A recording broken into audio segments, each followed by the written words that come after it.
apa di sebalik heritage logo The Tang. Kerana saya dah lama dah baca.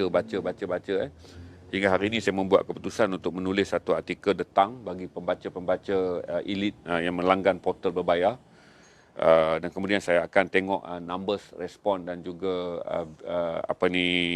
komen daripada editor. Setelah mereka menghantar pada saya laporan, saya akan lihat bagi pembaca-pembaca berita elit yang selalunya membaca berita politik, analisis sosial, apa respon mereka apabila mereka membaca mengenai The Tang di dalam sebuah portal yang mereka langgan dengan bayaran RM80 untuk 6 bulan. Besok saya menulis mengenai apa yang saya sebut sebagai siapa Mick Jagger dan John Pesh di balik perjanjian The Tang. Kerana The Tang ni, perjanjian dia, cerita The Tang ni adalah bukan tentang lidah ni, tapi tentang kejujuran dua orang. Yang saya tulis adalah tentang kejujuran seorang yang bernama Mick Jagger dan juga kejujuran seorang yang bernama John Pesh. Yang dia sangat, bila saya first time dulu, saya tak peduli ni lidah-lidah ni. Saya pun memang tak minat untuk memakai baju lidah Rolling Stone ni kerana saya rasa dia adalah simbol yang aneh. Tapi bila main jadi joki ni, saya kena menambahkan banyak pengetahuan saya untuk bercerita dengan saudara. Bila saya baca, saya menemui banyak kemurnian di balik cerita The Tang. The Tang hanyalah satu lidah biasa.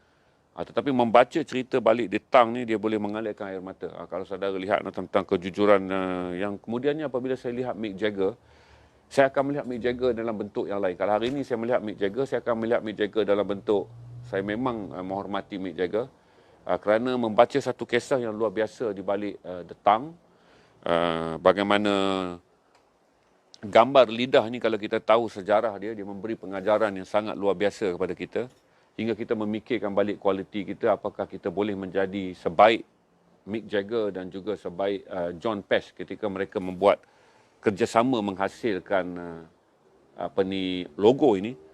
Dan kemudian bagaimana logo ini diundi pada tahun 2018 sebagai logo yang paling berpengaruh di dunia. Logo ini telah diundi secara rasmi untuk mendapatkan gambaran secara logo apakah yang pernah berada di dunia dan mendapat pengaruh yang paling tinggi. Nah, logo ini berada di tempat yang pertama sebagai logo paling berpengaruh di dunia, dan kemudian adalah logo siluet Che Guevara berada di tangga yang kedua sebagai logo berpengaruh di dunia. Dan yang paling aneh, logo ini berjaya mengatasi logo swoosh Nike yang jatuh di tangga keempat. Hard Rock Cafe berada di tangga yang ketiga. Dia memberi gambaran kepada saya betul bahawa The Tang yang dihasilkan oleh John Pesh pada tahun 79 tidak hanya memberi kesan kepada saya. Saya rasa mungkin orang yang vote logo ni juga memahami sejarah logo ni. Ramai anak-anak muda yang masuk ketika undian dibuka kepada masyarakat seluruh dunia untuk mengatakan logo apakah yang paling mempengaruhi anda sepanjang hidup anda. Dan generasi 2018 kita panggil generasi X, Y, Z dan Alpha telah mengundi logo ini sebagai logo paling berpengaruh. View kita berapa sama 100. Saya ceritalah The Tang sebelum kita pergi kepada meniaga ni. Malam ni kita nak lelong barang je. Apa yang menarik di balik logo ini adalah dia dihasilkan ketika Rolling Stone adalah kumpulan yang tidak popular. Saya bayangkan baru naik, tak cukup duit, tak mampu berunding dengan pencipta-pencipta logo yang hebat. Mereka adalah kumpulan yang biasa, anak London yang belum lagi mempunyai konsert, belum mempunyai kontrak yang besar. Jadi apa yang Mick Jagger boleh buat, dia telah menulis sepucuk surat kepada dekan fakulti seni di college London College of Art dan meminta pihak London College of Art memasukkan dalam sebuah buletin mengatakan bahawa sesiapa yang berminat untuk bekerjasama dengan Rolling Stone untuk menghasilkan logo, boleh menghasilkan logo, dan kemudian logo yang terbaik akan dipilih dan akan dibayar dengan sejumlah harga untuk membolehkan dia menjadi logo rasmi Rolling Stone. Rolling Stone pada tahun 62 hingga tahun 69 tidak memiliki logo rasmi. Dan Mick Jagger juga tak berduit. The whole Rolling Stone tidak berduit kerana album mereka yang tahun 1971 tu, The Flirty itu belum lagi dikeluarkan. Jadi bila senarai lakaran sampai, Mick Jagger sangat terpengaruh dengan logo ini.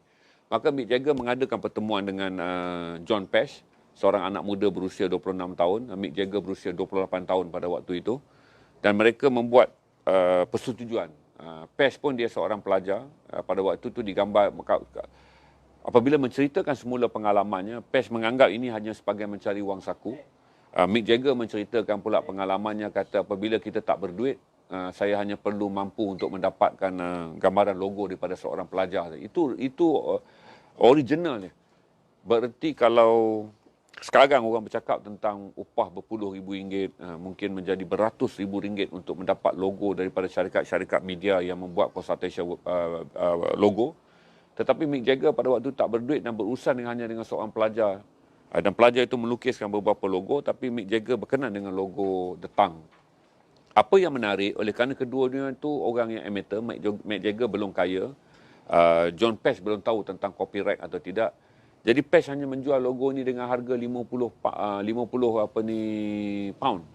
Lebih kurang RM300 duit Malaysia pada tahun 69. Mick Jagger ambil logo ni dan bawa balik, The Rolling Stone bersetuju, dan akhirnya apabila mereka rilis album mereka pada tahun 71, logo ini mengembara bersama Rolling Stone. Dan Rolling Stone bernasib baik kerana tahun 71 album itu meletup, sangat hebat, dan akhirnya membawa logo ini sebahagian daripada penghasilan kewangan yang besar, terutama dari segi merchandise. Apa yang baiknya, apabila Mick Jagger dan juga The Rolling Stone mendapat banyak wang, Mick Jagger kembali bertemu dengan Pesh. Pesh baru saja graduate pada waktu itu, dan Mick Jagger kata this your part. Mick Jagger membayar Pesh dengan harga 200,000 pound, iaitu kalau kira duit Malaysia 1 juta. Dalam satu perjanjian yang sebenarnya tak wujud pun. Logo ni dijual dalam lump sum. You take it $50 and leave it. Maksudnya tiada perjanjian. Tetapi apabila Mick Jagger mendapat pampasan yang besar kerana logo ini apabila dijual dalam bentuk merchandise telah menjadi pendapatan yang sangat besar untuk kumpulan Rolling Stone, dia kembali dan mencari John Pesh dan membayarnya dengan 200,000 pound, iaitu 1 juta. Yang kemudian saya tanya dalam artikel saya, apakah kejujuran itu akan berlaku kalau di Malaysia? Ayat dalam artikel saya adalah merenung kembali hubungan The Tongue antara Mick Jagger dan juga John Pesh. Dia memberikan saya satu gambaran apakah kejujuran dan kebaikan dan kemuliaan rundingan ini akan berlaku sekiranya benda itu berlaku di Malaysia. Katalah seseorang di Malaysia telah mengupah seorang pelajar melukis sesuatu dan tidak wujud perjanjian, benda itu bayar RM50 lump sum, dan seseorang telah membawa hasil tersebut dan berjaya menghasilkan beratus-ratus ribu ataupun berjuta-juta ringgit, apakah dia akan kembali kepada orang itu dan memulangkan wang yang dia rasakan sebagai hak tersebut tetapi tidak ada dalam perjanjian? Ini menyebabkan apabila saya melihat Mick Jagger hari ini, walaupun aksinya kelihatan dia seperti seorang yang tidaklah berfikiran tinggi, hanya seorang penghibur yang ganas di tengah pentas, tetapi dia meninggalkan kesan kepada kita, menggambarkan bahawa Mick Jagger tidak boleh diukur dengan demikian. The Tongue telah menceritakan satu sejarah Mick Jagger pada usia 30 tahun apabila dia kembali mencari Joe Pesh dan memulangkan 200,000 sebagai wang hadiah. Walaupun tidak wujud perjanjian, telah memberi gambaran bahawa dia ni rocker yang baik lah. Dia king of rock and roll, genuine one, by heart and by soul. Dengan logo ini meletup, Mick Jagger memberi ruang banyak kepada John Pesh, dan John Pesh sendiri berkembang. Walaupun logo ni dilukis tidak menggambarkan dia hebat atau tidak, tetapi apabila logo ini meletup, Pesh menemukan kerjaya yang sangat luar biasa. Dan kalau anda lihat gambar Pesh yang terkini, beliau adalah seorang pengarah seni yang mendapat kontrak begitu banyak, dan banyak kontrak yang beliau perolehi adalah daripada Rolling Stone selepas itu.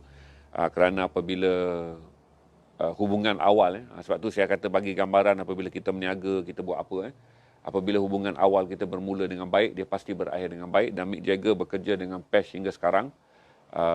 Mereka hanya dijurangkan oleh usia 2 tahun. Mick Jagger akan meraihkan sambutan usianya yang ke-80 pada tahun, sekarang dia dah 78 tahun. Pesh akan meraihkan usianya yang ke-70 pada tahun 2023. Pesh berusia 78 tahun sekarang. Kedua-duanya melalui hidup yang gembira. Saya tak maulah sebut berkat, tapi saya anggap apabila dua orang berurus niaga dengan jujur, kedua-dua pihak berpegang dengan prinsip tidak kaya seorang, inilah yang kita boleh pelajari, bahawa melihat logo The Tongue, kita tidak hanya melihat logo. Kalau tu, sebab tu saya kata kadang-kadang walaupun orang kata, nah apalah kau cerita sejarah panjang-panjang macam nak lakukan baju, tapi saya beritahu pada mereka bahawa tidak ada benda yang terlempar dalam hidup tanpa sejarah. Seketul batu yang berada di tengah, seketul batu daripada berpuluh-puluh ribu batu untuk membina daya bumi itu pun, setiap ketul batu mempunyai sejarahnya. Asal usulnya, bagaimana dia dipecahkan, bagaimana dia dibawa kenderaan, bagaimana dia dipotong, bagaimana dia dipasang dan dia menjadi sebahagian daripada bangunan daya bumi. Begitulah juga Detang. Saya pun bercerita dalam keadaan terharu kerana saya rasa macam dia satu cerita yang menarik untuk dikongsi, bukanlah tentang Detang tetapi tentang Mick Jagger dan juga John Pesh yang boleh direnung oleh kita orang Melayu yang selalu bangun pagi-pagi up status Facebook. Kita lah orang yang paling jujur, yang pagi-pagi bangun status di Facebook untuk bagi tahu dunia tidak adalah orang yang lebih baik pada kita, adalah kita. Bangun pagi-pagi quote perkara-perkara yang mulia dalam hidup untuk bagi tahu orang, tengok Facebook ni akulah mulia.